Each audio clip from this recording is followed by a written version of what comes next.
Del Archivo General de la Nación, y desde cuando está aquí han pasado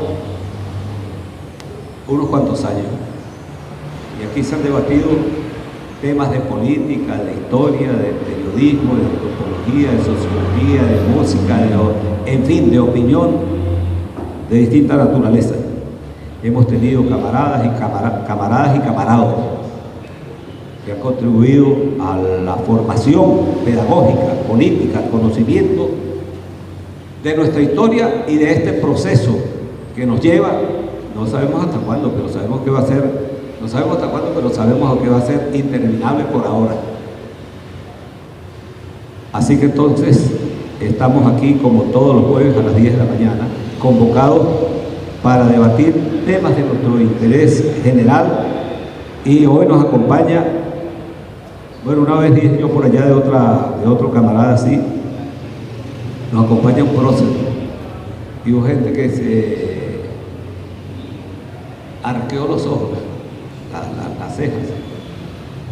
Los próceres son de carne y hueso, todos, los de la galería del procerato histórico venezolano que pasaron al Panteón Nacional y los que están afortunadamente vivos, conscientes de qué es esto que se llama revolución, chavismo, bolivarianismo.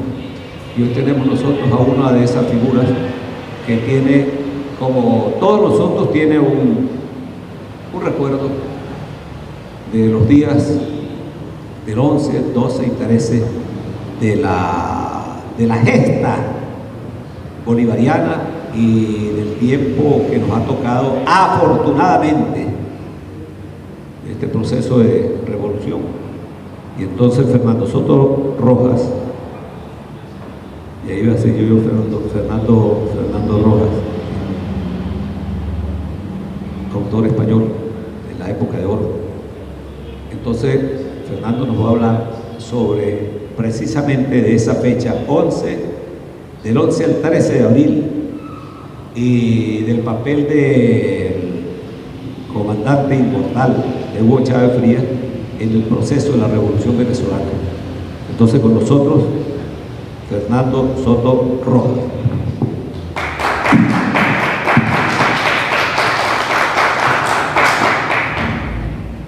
Bueno, buenos días, compatriotas. Estamos los que estamos.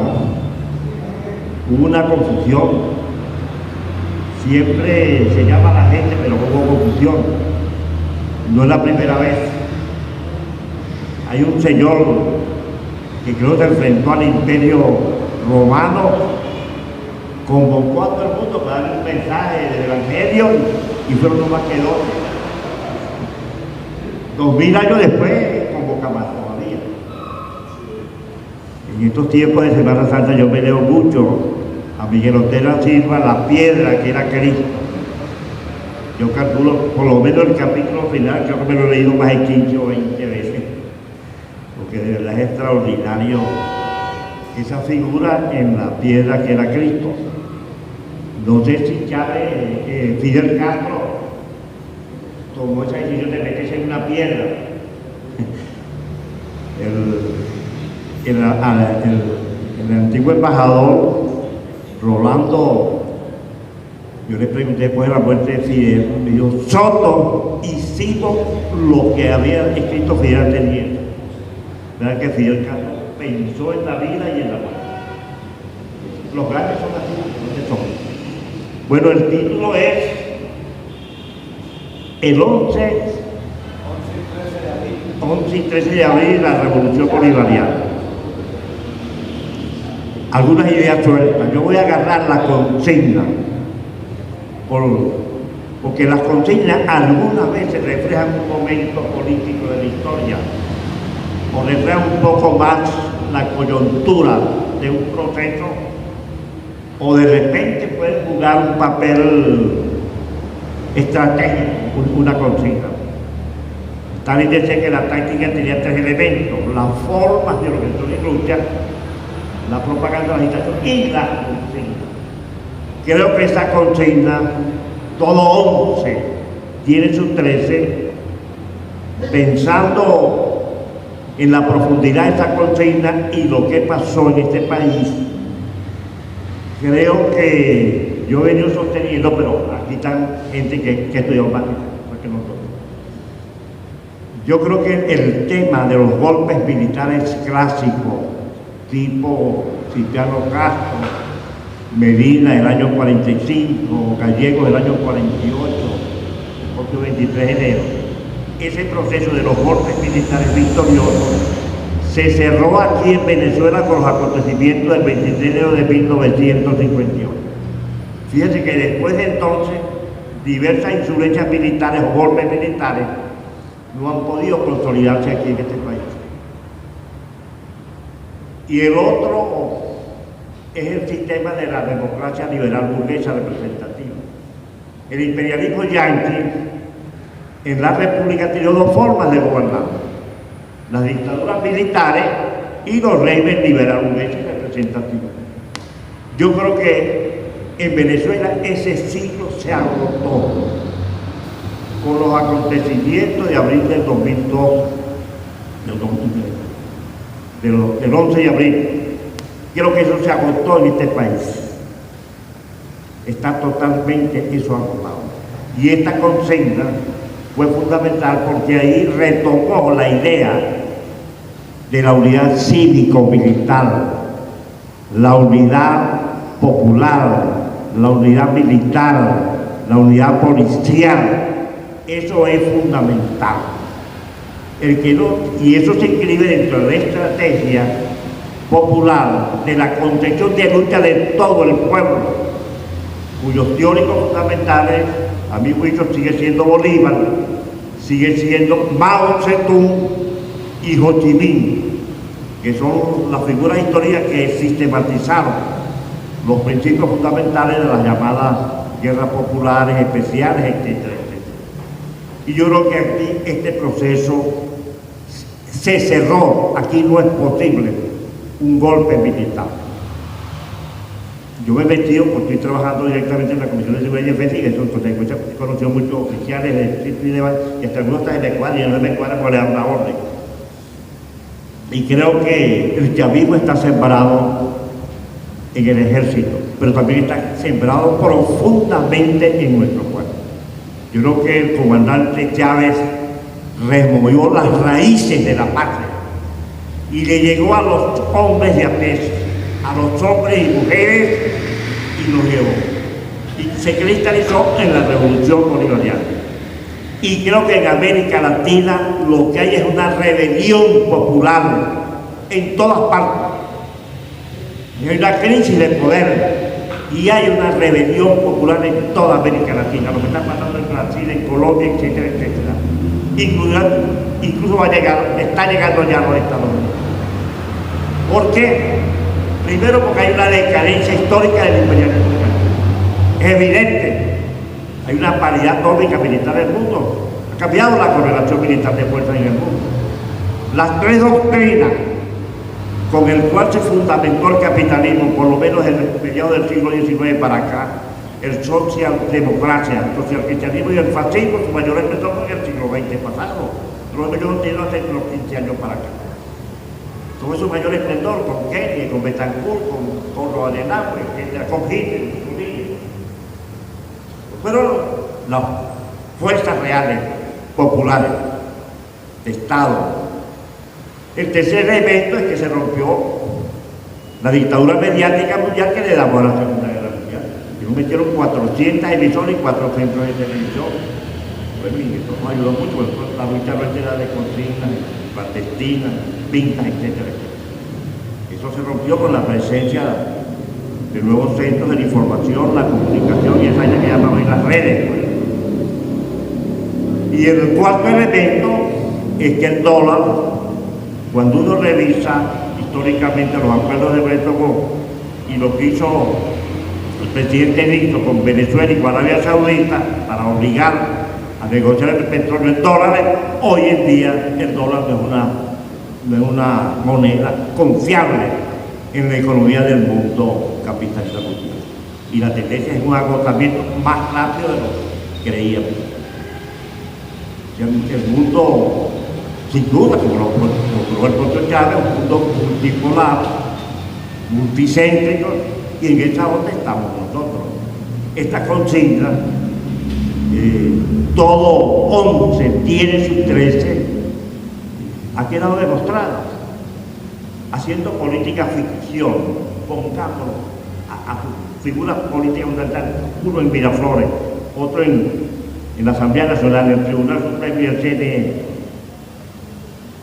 No se nada, porque la oposición política no tiene un proyecto estratégico nacional alternativo al proyecto bolivariano. Su proyecto es de factura norteamericana y algo hipotecado todo al consenso de Washington. Yo he hablado con todos los jefes de ellos, yo bastante tiempo, 5 veces con María Corina, 3 o 4 veces con Leopoldo López. Con el que menos que hablé fue con este que fuera ministro, se llama de Ciudad Justicia, Julio Borges, también hablé. Y casi todos los diablos ahí en la asamblea con los que están ahí sentados. No tienen proyecto. Ni siquiera han estudiado su propia historia. Los ADECO no se han estudiado. El reglamento es de 1941. Y los compatriotas sobrevivientes no se han estudiado el proyecto de Caldera, que es una sociedad de bien común. Los ADECO plantearon aquí por una vez la libre a los venezolanos. ¿Qué pasó? Los copellanos una sociedad de bien común. Los comunistas una sociedad de soviets, de obreros y campesinos, y se definieron como partido de la clase obrera. Otros se definieron como partido del pueblo. Otros partidos de la revolución. Bueno, la revolución bolivariana clarificó toda esa situación. No teníamos vanguardia política en este país. Revísense los pensamientos del de Jorge Rodríguez, que eso está explicado con claridad el 15 de mayo de 1970. Que no era fácil decirle a compañeros que tenían mucho prestigio. Hoy, con la revolución bolivariana, creo que muchas cosas se han clarificado en este país y en el mundo, pero no es suficiente. Hay que estar permanentemente en un proceso pedagógico de información, formación continua y permanente, sobre todo en la juventud. En la juventud. En la familia. Yo todos los días me lavo la boca. Mis 3 hijos están aquí. No se fueron. Mis 9, 11 nietos, Luana, están aquí. Los bisnietos están aquí. Y los 4 talentos también están aquí. ¿Por qué se quedaron? Porque nosotros como familia tenemos una historia de 140 años. Y si esta se quiebra, ya hecha por sinvergüenza ideológica. Si Vilma se quiebra mañana, lo haga, y eso es sinvergüenza ideológica. Porque ella es tan clara en lo fundamental de la familia. En nuestra familia, que sepa yo, que somos los de 500. Si yo lo hubiera convocado con clientes, ya pues estuviera súper lleno. No sale corrupto, ni sale burócrata. Y tuvimos 100 años sin cargos públicos. Es otra cosa. La gente está el tipo lo pone en ministro y después lo pone se pone bravo. Uno cuesta arriba y cuesta abajo. Yo he tenido la suerte de estar arriba y también estar abajo. En la revolución bolivariana, incluso hasta en el punto fijo. Yo en el punto fijo en el año 58, todavía no soy ninguno de ustedes, tuve la suerte de conversar más de 9 o 10 horas con los profesores. Y estaban 40 cuadros de la juventud de allí. Cuando salí de allí a las 3:30 de la tarde, se los días por ahí, los roncos por ahí, desapareció. Y este polvo de madre no va a ayudar. Porque tiene claridad. tenía claro el proyecto liberal gobernamental y nosotros no teníamos un proyecto alternativo, esa es la verdad. No porque hubo tipos que pensaron en profundidad. Recuerdo a Luis Brito Figueroa, que estaba analizando a Zamora desde 1940. ¿Y cómo es posible que 18 años después nosotros alzamos las montañas del Bachiller no conocíamos a Zamora? Conocíamos más a la madre, el último golpe, el comité clandestino actúa. Conocíamos más la literatura soviética que la producción venezolana. El éxito político del comandante Chávez es que lo que se apropió de la doctrina bolivariana. No sé cuántas veces se leería el manifiesto de Cartagena, la carta de Jamaica, el discurso de Angostura, pero en eso a los presidentes vomitaban, dignados conceder a Venezuela un gobierno evidentemente justo, evidentemente moral, que encadene la opresión, la anarquía y la culpa, bajo leyes inexorables, sobre la base de la libertad y la igualdad. Todavía no ha podido consolidar el discurso de Angostura. O sea, le podía pícaro en el Estado y en el partido. ¿Verdad que tenemos que estar alerta los que estamos aquí, pues? Y esta consigna es un llamamiento a la reflexión, a despertar conciencia permanentemente en nuestro pueblo, porque honestamente yo creo que uno de los centros revolucionarios del mundo está aquí en este país. Otra vez en la tierra de Bolívar, y se están discutiendo los temas centrales de toda la revolución. ¿Y cuáles son los temas centrales de la revolución? Se lo decía, el tema del Estado, de un tema permanente. ¿Cómo surgió el Estado en la sociedad? ¿Cómo llegó aquí? ¿Qué fue la Capitanía General de Venezuela? ¿Qué hizo Páez? De Páez todavía. ¿Cómo refundar la República? De acuerdo a los preámbulos de Gustavo Pereira. Esos preámbulos hay que leerlos todos, y yo lo he leído más de 200 veces, yo no lo sé. El preámbulo. El tema de la concepción del Partido Revolucionario, si quiere discutirlo con todo, partiendo de Lenin, el tema del programa, creo que hemos avanzado mucho allí, del programa y del texto constitucional, y del programa de la patria, pero todavía le podemos hacer cuáles son los 5 objetivos históricos, la gente no los tiene, ¿verdad? Y el tema del socialismo, como perspectiva histórica universal de la transición del capitalismo al socialismo. La humanidad no tiene otra posibilidad de sobrevivir sino con el socialismo. No hay otra posibilidad.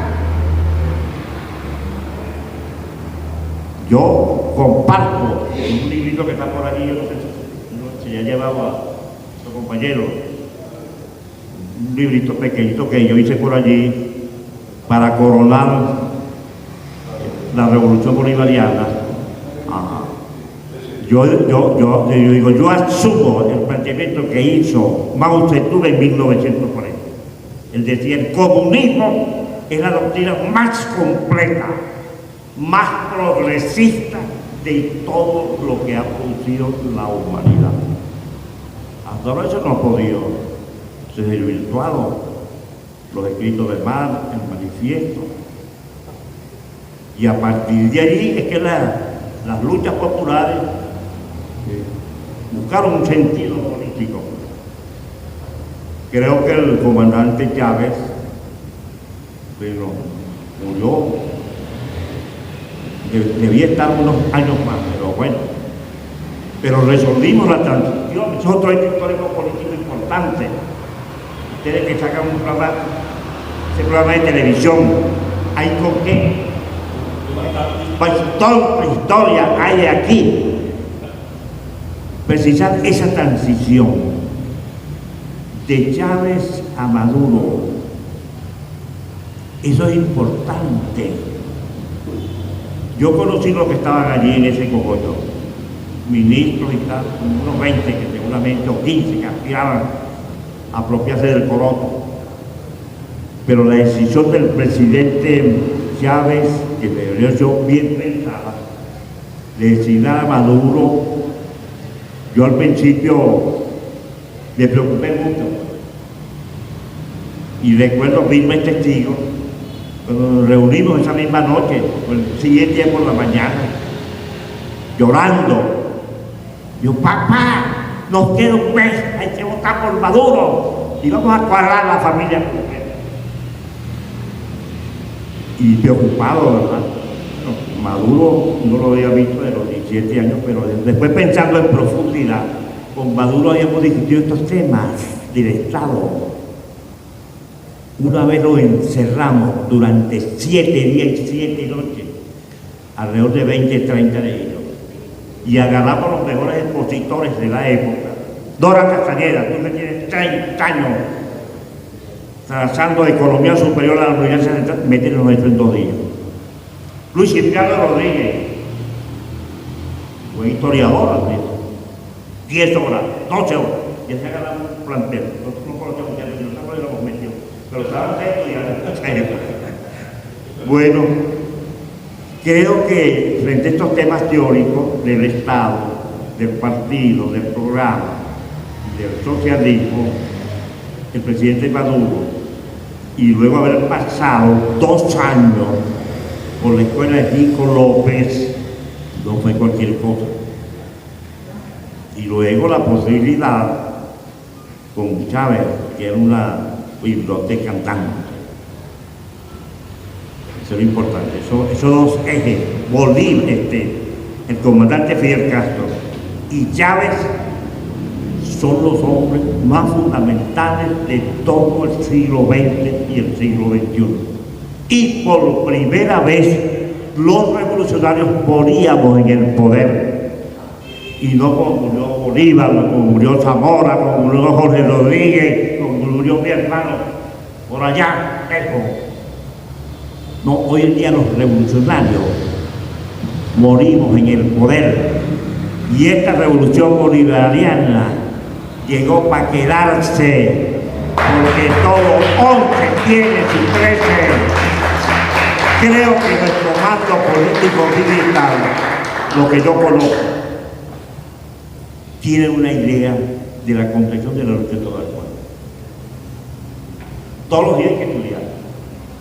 Recuerdo que cuando Vladimir Acosta, el chivito, sacó aquel libro, El monstruo en su entraña, yo lo primero que hice por carambola era carrera tomando militar, con padrino. Y el padrino, aquí ha salido este libro, debe ser de obligación, obligatoria de todo este mando, junto con la otra historia de los Estados Unidos. El negro Chorio yo ando detrás para que escriba la historia de su vivencia, por lo menos son 2 tomos, porque tiene vivencia en todas estas cosas. Finalmente, ¿qué hice yo el 4, el 11? Nosotros ese día, ya dentro de los análisis políticos, habíamos llegado a la comprensión que se estaba preparando una ofensiva imperialista. Tenemos materiales escritos con tiempo frente a eso.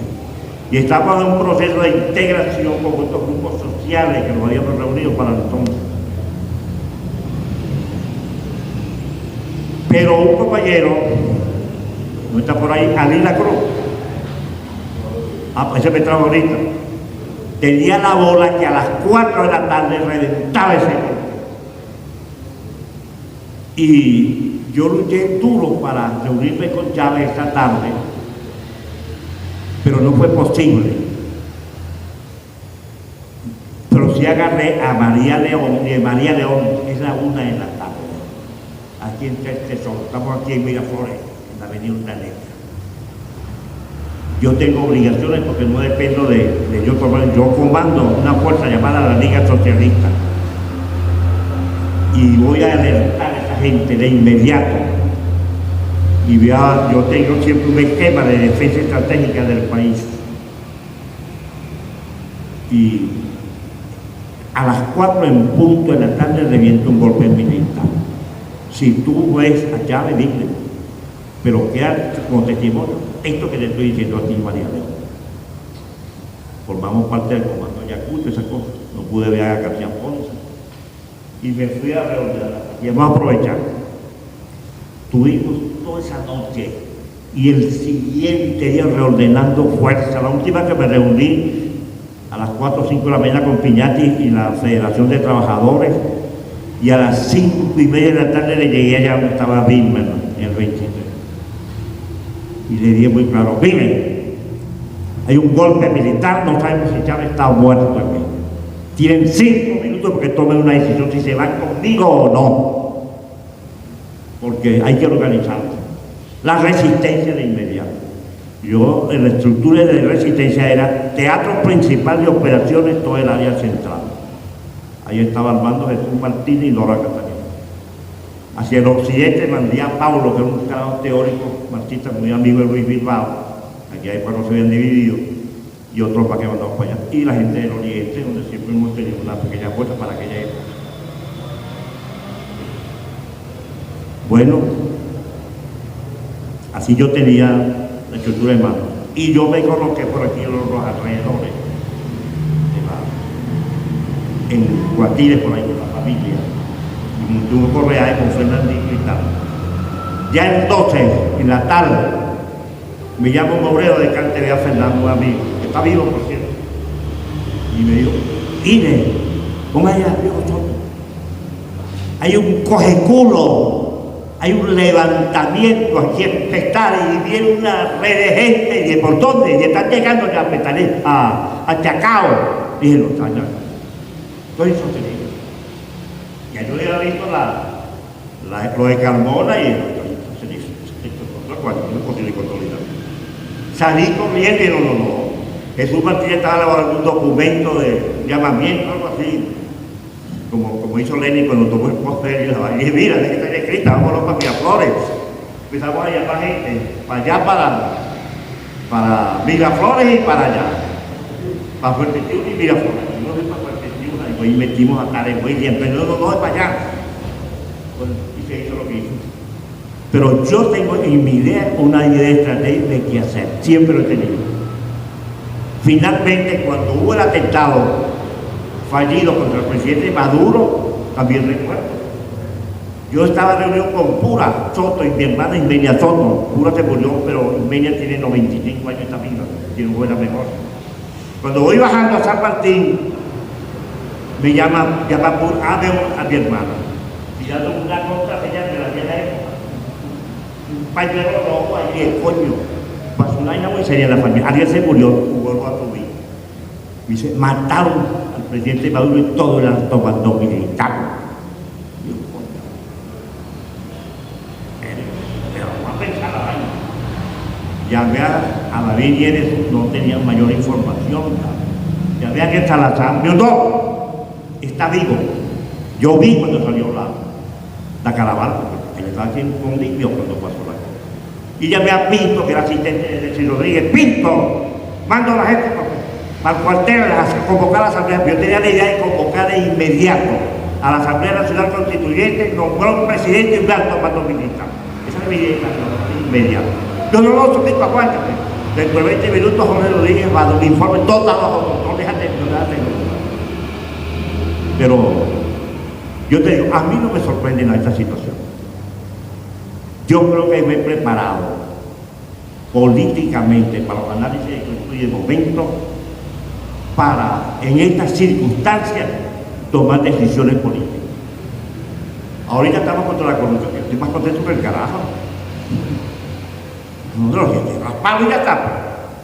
Hace que un buen día hagamos lo que hizo Fidel Castro, pues, con el general Ochoa. Bueno, ya sé con tiempo de fusilamiento. Se fusiló al general Ochoa. Yo conocí a Ochoa. Y el que dirigió el proceso, yo lo tuve bajo mi mano, el general Ulises González del Toro, general del ejército de Cuba. Está vivo, porque es el único sobreviviente. Y se acabó la ley de huevonada en la Revolución Cubana de que Fidel era narcotraficante, que se acabó. Y murió en la puerta principal. La historia, porque nosotros lo ocurrió a él hace tiempo. Entonces yo creo que los que estamos aquí y este plantel de historiadores, este planteamiento son historiadores, se dedican a investigar, a buscar, a escudriñar la historia. Hay un vacío muy importante, que es la mayoría de la juventud no conoce lo que pasó en el siglo XX. Y a muchos se les ha olvidado lo que pasó en el 11. Por eso anoche el mazo y todas esas cosas, eso es importante. Pero hace falta una sistematización de la historia contemporánea de Venezuela. Yo se los dije antes de hacer tiempo a la juventud. Ustedes no saben quién fue Pío Tamayo. No saben quién fue Fabricio Ojeda ni Jorge Rodríguez. Y esos son los tres puntales esenciales para reestructurar un movimiento juvenil aquí. Si ustedes no conocen eso, coño, Pedro Infante se lo corrió y me quitó el libro de Pío Tamayo. Tengo que hacer un esfuerzo pedagógico permanente. Yo en eso es que estoy rifado. Yo ando ahorita de charla en charla, de reunión en reunión, debatiendo estos temas con la gente.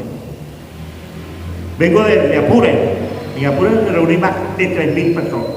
Y le dije a Peñate, hay que seleccionar 300 para que queden sembrados, para que conozcan la literatura galleguiana aquí en Apure, todo horizonte como la esperanza que trae.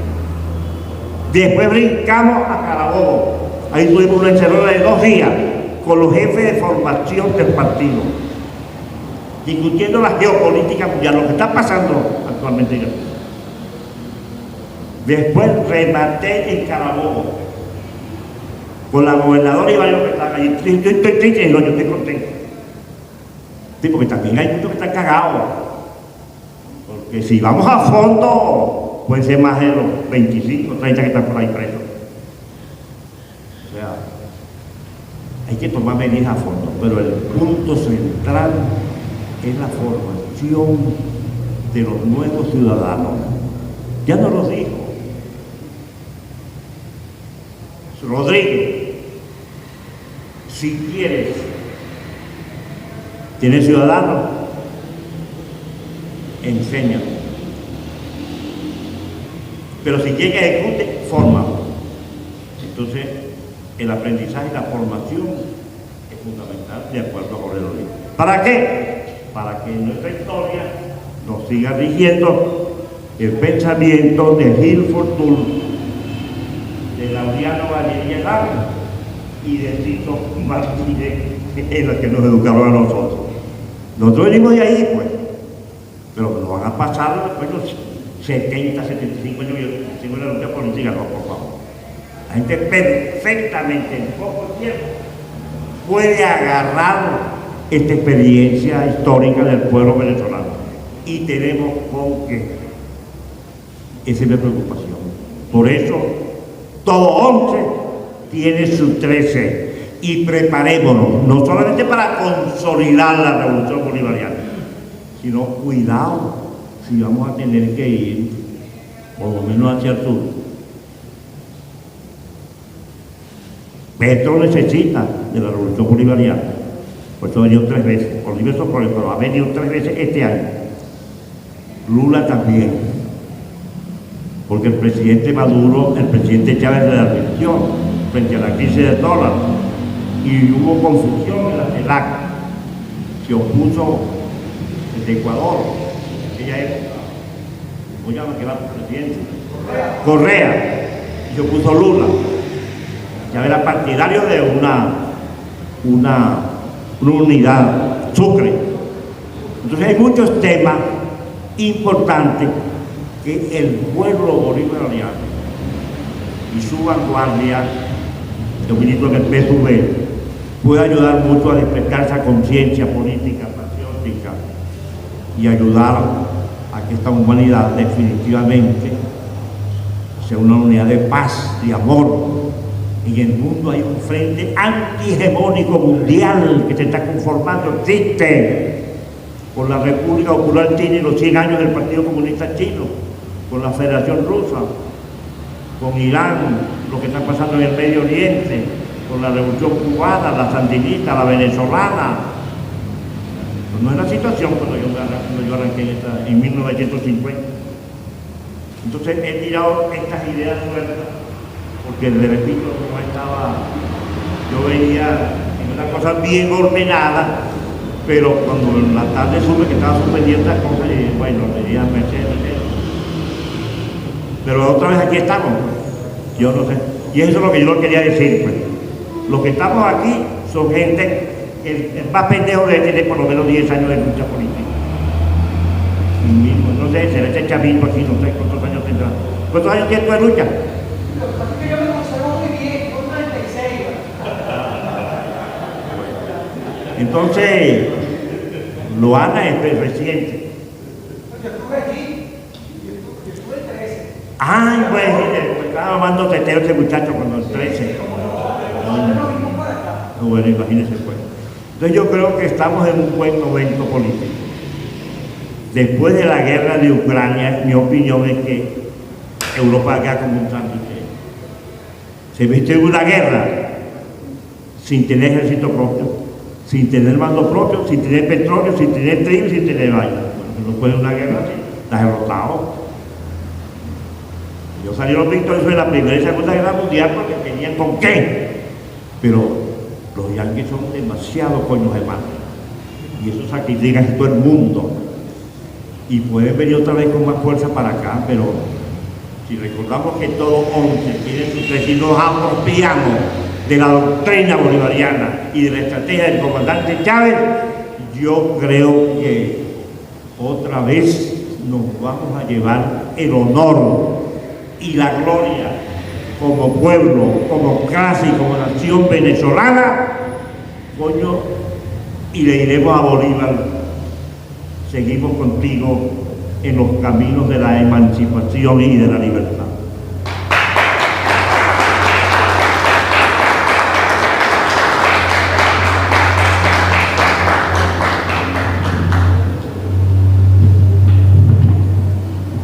Bueno, escuchar a Fernando Soto Rojas siempre es una inyección moral, porque tiene autoridad, tiene experiencia, tiene visión, tiene estrategia, quiero decir, tiene horizonte. Y entonces, en estos tiempos en que hay nubarrones en el horizonte de la revolución bolivariana en Venezuela, por lo que ha sucedido, una palabra como la de Fernando Soto Rojas levanta el ánimo, genera esperanza, genera fe y confianza. Me ha pedido Aldemaro Barrio 5 minutos, entonces le vamos a dar 3 minutos pues. Buenos días. Una vez Fernando dijo, es todo. Buenos días. Bueno, no, me tocaba a mí como bateador emergente, pero Fernando vino y cumplió con su... Esto no se quiere sostener. Precisamente 2 puntos que quería tocar, que Fernando los tocó de manera general muy asertivamente. El tema teórico, pero también el tema organizativo. Y yo quisiera en este momento hacer una reflexión, porque entiendo que nos están viendo por las redes, ustedes que están aquí, en torno a una comparación histórica entre qué éramos y cómo estábamos el año 2002 y cómo estamos el año 2023, desde el punto de vista cualitativo y cuantitativo. Y recuerdo que, fíjense ustedes, no solamente desde lo material, ¿no? Incluso desde lo cualitativo, el imaginario popular venezolano, ese poder que tiene el chavismo, que es de carácter cultural, eso no lo han podido entender los americanos, ni lo van a entender. Por más antropometría que hagan, por más antropología de guerra que hagan, no lo van a entender, porque a veces está oculto.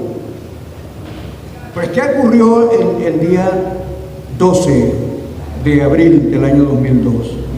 Muy poco esto se ha dicho, ¿saben? Muy poco. Los círculos bolivarianos, ustedes lo recuerdan, tenían una cierta organización, creo que del año 2001, que el presidente ¿no? Y Diosdado empezaron a organizarlos, y todo el mundo se movilizó en torno a los círculos bolivarianos. Pero los círculos bolivarianos funcionaron junto con otros colectivos de los barrios, y sabiendo por inteligencia social que todavía está vigente, eso lo hemos conversado en muchas oportunidades con Fernando en torno al tema de la seguridad en los barrios, en las comunidades, que no hay mejor recurso que el de la inteligencia social para determinar quién es el ladrón, quién es el que está jodiendo en la vía, quién es incluso el policía corrupto. Es la inteligencia social lo que funcionó el día 12 y 13 de abril del 2002.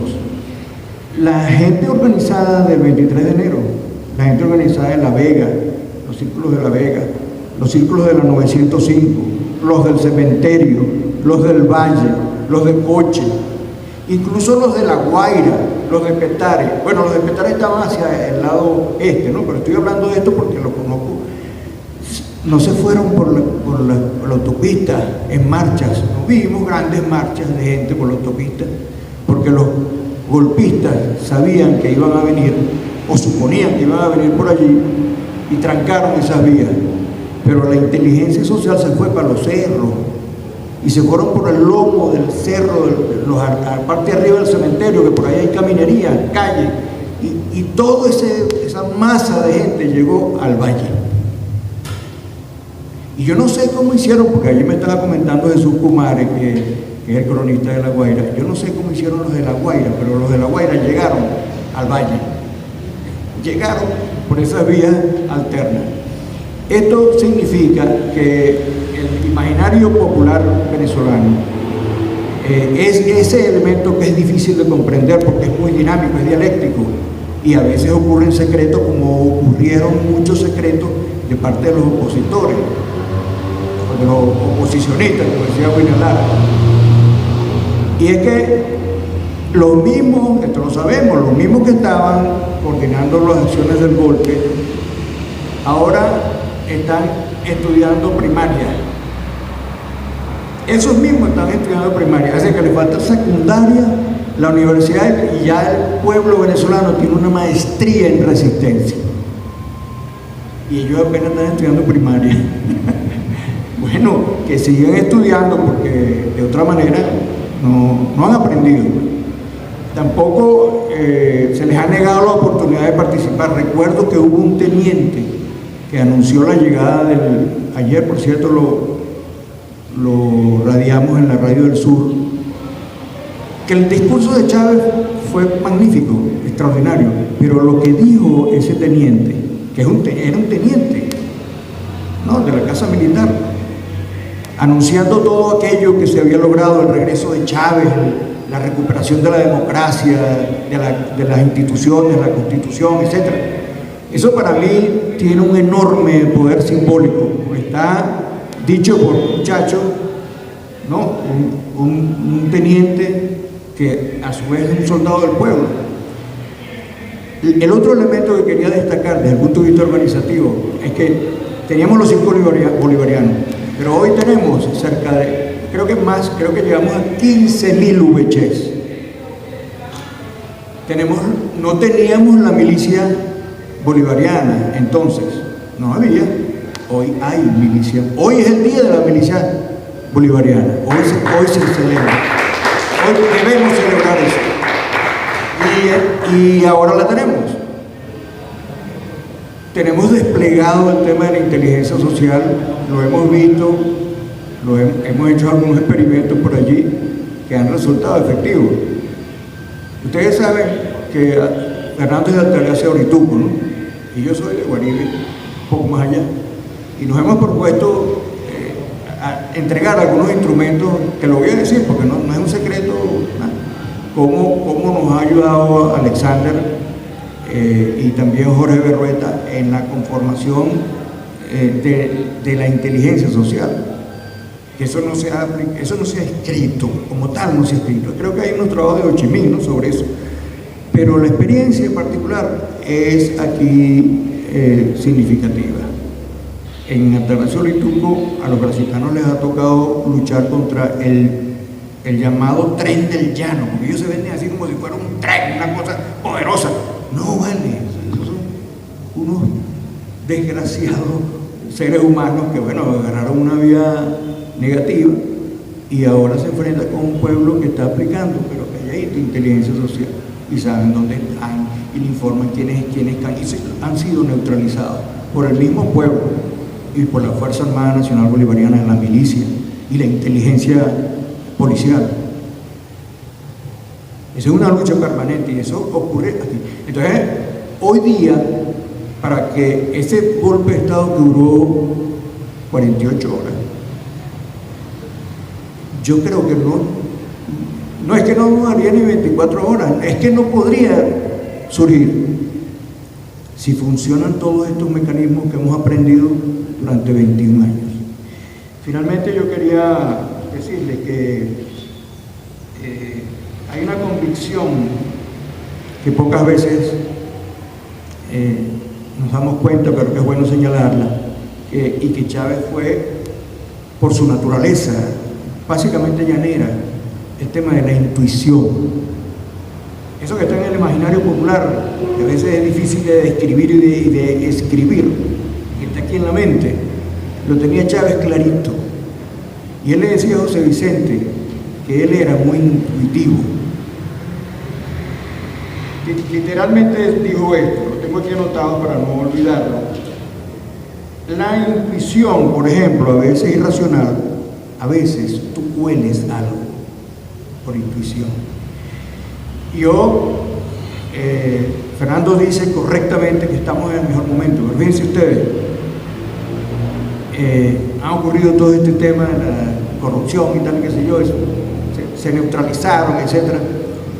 Es una lucha constante, pero caracterizando al presidente Maduro, el presidente Maduro tiene una capacidad de pulsear políticamente y sabe el momento en que hay que el tendón cruzarlo para ganar la victoria. Ahorita nos van a meter todas estas patas de cabra de salario y todo eso. Con justicia, bueno, la gente pide, ok. Pero los que han viajado en esta Semana Santa, yo no sé si fueron a Anzoátegui, yo estuve en Anzoátegui y fui a Guaribe, y a mí me impresionó algo que me dijo que aquí iba a pasar algo bueno, y es que yo vi las sabanas, esas sabanas. Miren, yo tengo 63 años. En la edad de conciencia de los 5 años, yo no me recuerdo haber visto sabanas tan amarillas de araguaneyes florecidos en mi vida. Eso significa que es primavera, según los campesinos. ¿Y qué es la primavera? Es el renacimiento, es el renacer. Eso es lo que viene. Eso es lo que viene. Porque los Estados Unidos ya no aguantan más. Estos discapacitados de la oposición se robaron $1.000 millones que Trump hace poco dijo que se los habían quitado, que los habían perdido, y van a seguir perdiendo.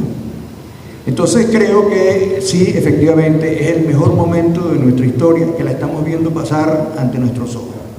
Eso es todo. Muchas gracias. Gracias, Alemán Vargas. El presidente Alexander Torres Iriarte quiere expresar algunas ideas. Gracias. Bueno, buenos días a todos y a todas.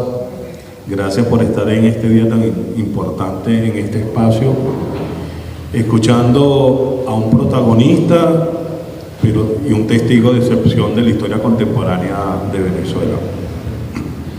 Con el tema del 11 y 13 a mí me surgen también muchas interrogantes, ¿no?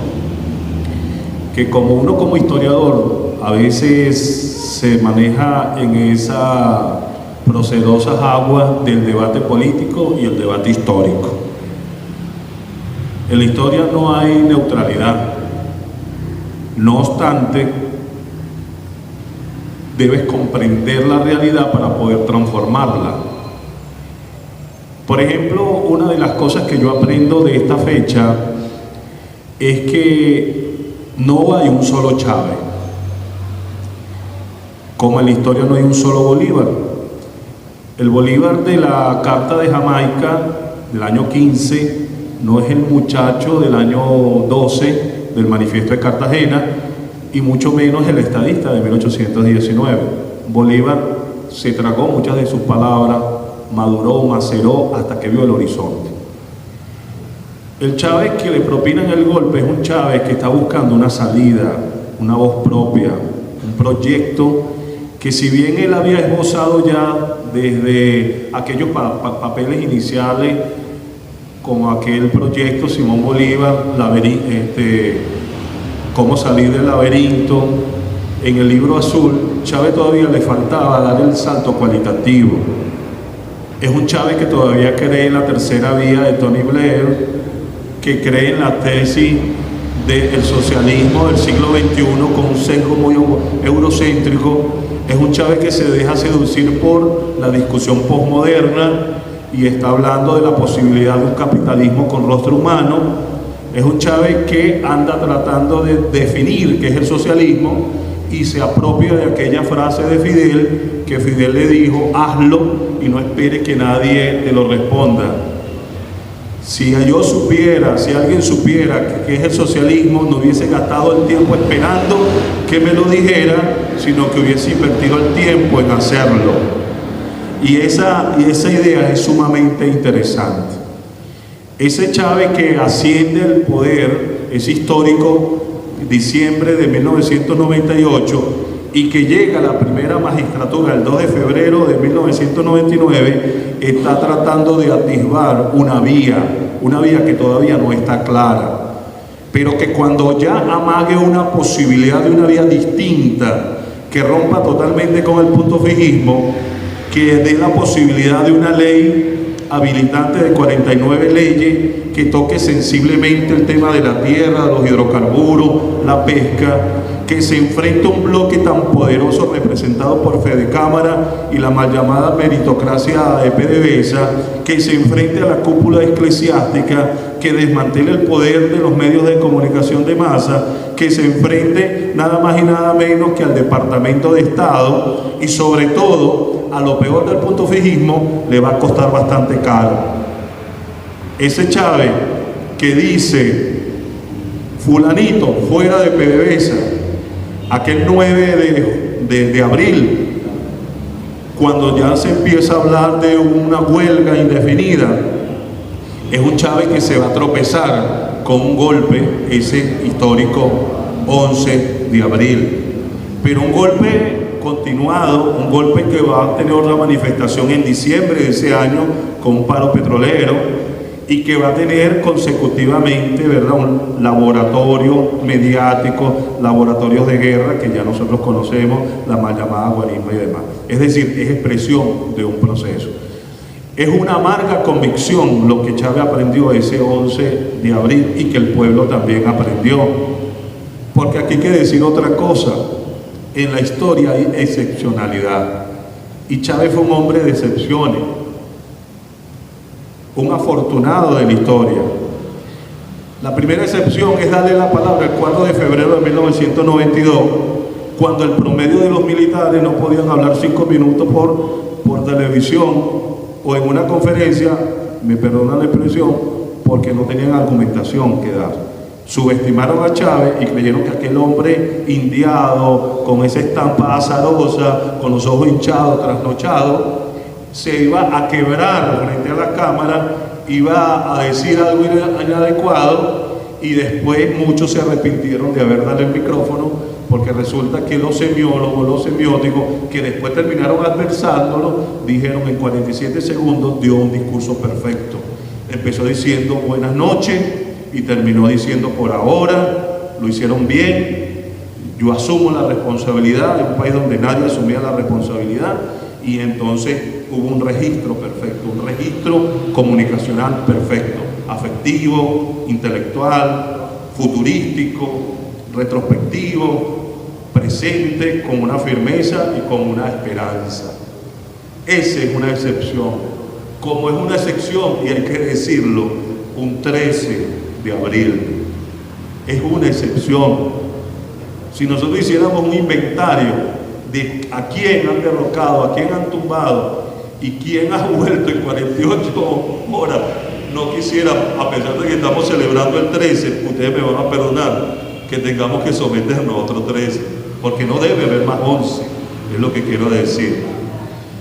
De tal manera que sí, estamos, como decimos, en pleno desarrollo, donde Chávez, que inicialmente era un político, traspasó el umbral de la política y se convirtió en un símbolo cultural. Y podemos hablar entonces que hay una identidad política chavista. Y si nosotros no defendemos esa identidad política chavista, al rato nos van a decir que somos tan corruptos como David Copey y que Recadi se quedó en pañales con lo que estamos viendo con las tramas de corrupción. Si nosotros no entendemos que Chávez es una ruptura, una cultura política, entonces perdemos el timón y nos quedamos nada más en el timón, en la situación política partidista o tal vez política del poder, cuando el problema es cultural, porque Chávez representa otra venezolanidad. ¿Cuál venezolanidad? La venezolanidad del bolivarismo, de la integración norteamericana, de la espiritualidad del pueblo, del eclecticismo y el comunismo religioso, del espíritu de la sabana, del Cristo Redentor, de la visión de la posibilidad de una economía alternativa, solidaria, que no sea la lógica neoliberal del afán de lucro y el libre capital, y sobre todo la visión de la posibilidad de tener un país autónomo, verdaderamente libre, verdaderamente independiente. Entonces, yo creo que celebramos muchas cosas y recordamos otras. El carácter altero del imperio que utiliza sus lacayos para acabar con los gobiernos progresistas. Eso lo conmemoramos el 11 de abril. El 12, la comunicación popular. Hubo un golpe mediático, se dividieron las pantallas, pusieron comiquitas y el pueblo de a pie, Radio Bemba, con las pintas, ante el silencio mediático se comunicaron. Y hoy el 13, 21 años después, se dice fácil, un pueblo que dijo queremos a Chávez, yo voté por Chávez, yo no quiero que me quiten a Chávez. Y esto es muy importante. La gente que inclusive aspersa el chavismo, en el fondo nos pide más chavismo, más honestidad, más transparencia, más inclusión. La gente que nos adversa nos dice, la gente que nos adversa nos dice, no es que quiten el clan, es que no le quiten la harina a la bolsa del clan, es que no especulen con el programa popular del gobierno. Nos están reclamando más chavismo y transparencia en el chavismo, no lo están negando, y eso es una ganancia de la revolución bolivariana. En la medida que volvamos entonces a las raíces, a la transparencia, al ejemplo, a la figura, al pensamiento de Chávez, tributario del pensamiento de Bolívar y de los grandes, en esa medida se profundiza la revolución bolivariana. Porque un venezolano que sea opositor, que vaya a comprar o que le llegue su bolsa del CLA completica, va a decir, bueno, yo me podría quejar, no soy chavista, pero tengo que reconocer que gracias al CLA yo me estoy comiendo esta arepa, gracias al CLA yo me estoy comiendo esta sardina. Y yo creo que eso es parte de lo que debemos celebrar hoy. El pueblo venezolano se repolitizó y en el fondo reconoce el aporte de Chávez y reclama volver a las raíces profundas de la transparencia, la probidad y la honestidad del chavismo. Eso es lo que quería decir. Gracias, presidente.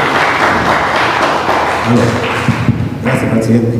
Pero vamos a pasar a las preguntas. Les agradecemos, por favor, a quienes vayan a preguntar que sean breves. Pero antes vamos a hacer lo que al comienzo, porque sabemos que después de comenzar, pues llega más, viene más gente. Ha muerto la compañera y camarada Isai Lucena Ramírez, presidenta que fue del CNE donde yo trabajo, y creadora y presidenta del Instituto de Altos Estudios, fue fundadora del Instituto de Altos Estudios, donde yo soy director general, y les voy a pedir que hagamos 1 minuto de aplausos para Isai Lucena y pónganse de pie, por favor. Comienza el minuto.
gracias y gracias a todos y a todos. Bueno, pregunta. Alfredo Oliva Clemente, conductor del programa